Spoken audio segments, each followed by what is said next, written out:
यो मैं आनंद सांडिल्य आप सभी का हार्दिक स्वागत करता हूं, हार्दिक अभिनंदन करता हूं। दर्शकों, आज जानेंगे अपरा एकादशी के बारे में, क्योंकि यह एकादशी बहुत ही महत्वपूर्ण एकादशी है। वैसे तो हर मास में 2 एकादशी आती हैं। सबसे पहले कृष्ण पक्ष की एकादशी आती है और उसके बाद शुक्ल पक्ष की एकादशी आती है। लेकिन ज्येष्ठ मास में जो भी एकादशी आती है उसका शास्त्रों में और पुराणों में बहुत बड़ा महत्व बताया गया है, क्योंकि ज्येष्ठ मास में पुण्य, तप, दान व स्नान का बहुत बड़ा महत्व माना जाता है। इसलिए आज बात करेंगे ज्येष्ठ मास के कृष्ण पक्ष की अपरा एकादशी के बारे में। यह एकादशी कब रहने वाली है और पारण कब होगा और एकादशी तिथि कब प्रारंभ होगी और कब समाप्ति होगी, और एकादशी के दिन विष्णु भगवान को किस प्रकार प्रसन्न करें और एकादशी व्रत करने से क्या क्या फल प्राप्त होता है, संपूर्ण जानकारी एकादशी के बारे में जानेंगे। सबसे पहले तो दर्शकों, यह एकादशी बहुत ही पुण्य देने वाली है। इस एकादशी का बहुत बड़ा महत्व शास्त्रों में बताया गया है। इस एकादशी का प्रारंभ 1 जून को सुबह 6:05 पर प्रारंभ होगी, जो कि एकादशी तिथि 2 जून दिन रविवार के दिन 2:42 तक रहेगी।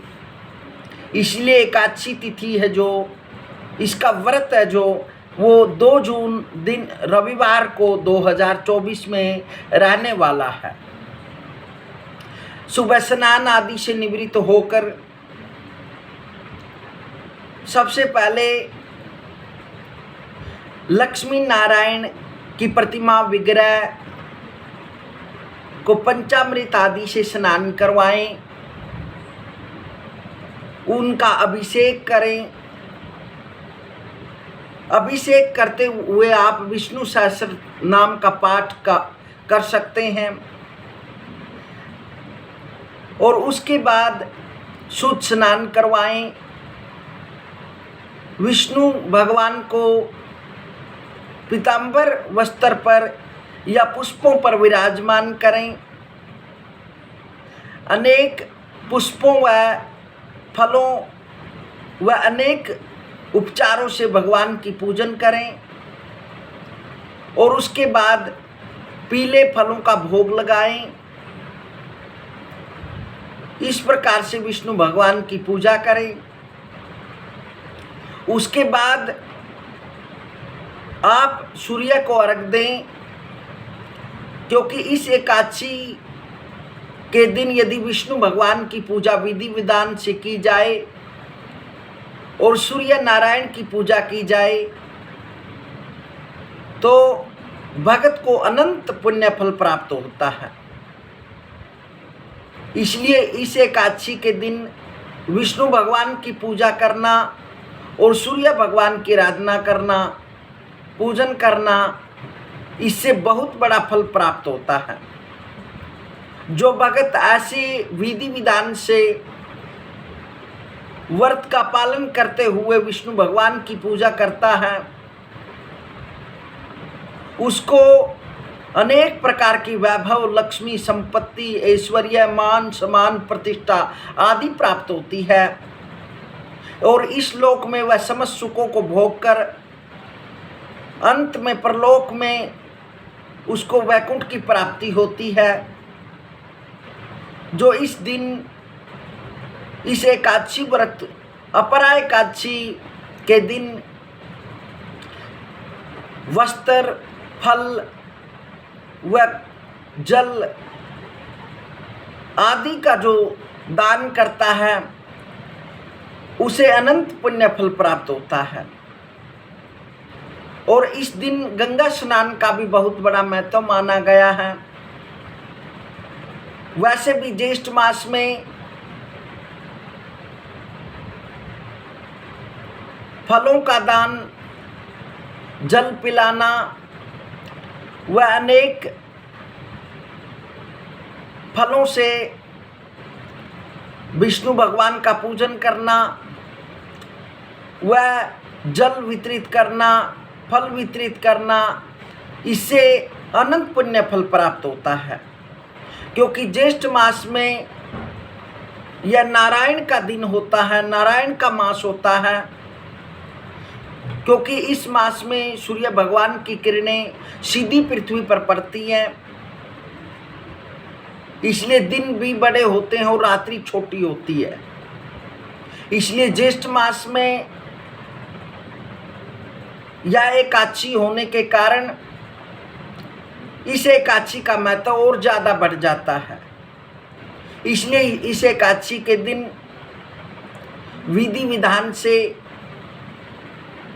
व्रत का पालन करें, विष्णु भगवान की पूजा करें, आराधना करें, सूर्य नारायण की पूजा करें और चाहें तो विष्णु शास्त्र नाम का पाठ इस मास में करें।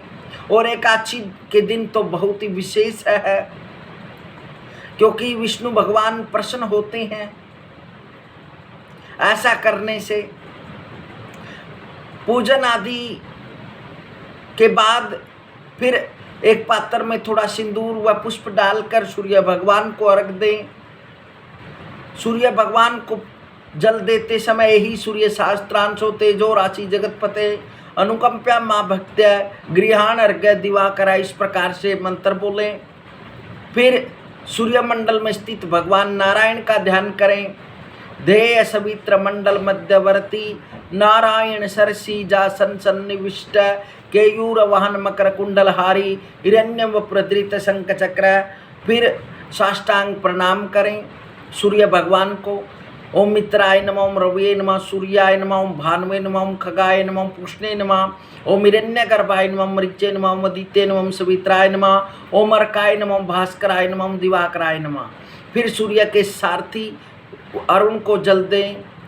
विनिता तनयो देवः कर्म साक्षी सुरेश्वर सप्त अश्व सप्त रजुश्चरणों प्रसीदतु। ओम क्रम साक्षिणे अरुणाय नमः। आदित्यस्य नमस्कारं ये कुर्वन्ति दिने दिने जन्मांतर सहस्रेषु दारिद्र्यं नोपजायते अकाल मृत्युहरणं सर्वव्याधि विनाशनम सूर्यापादोत्कम तीर्थम जठरे दारम्यम। ओम तत्सत्कृतमिदं कर्म ब्रह्मार्पणमस्तु। इस प्रकार से आप सूर्य भगवान की पूजा करें, अवश्य ही नारायण की कृपा आप पर होगी। सूर्य भगवान आप पर कृपा करेंगे, आपकी सभी मनोकामनाएं पूर्ण होंगी। मिलते हैं दर्शकों अगली वीडियो में, तब तक हरिओम हरिओम।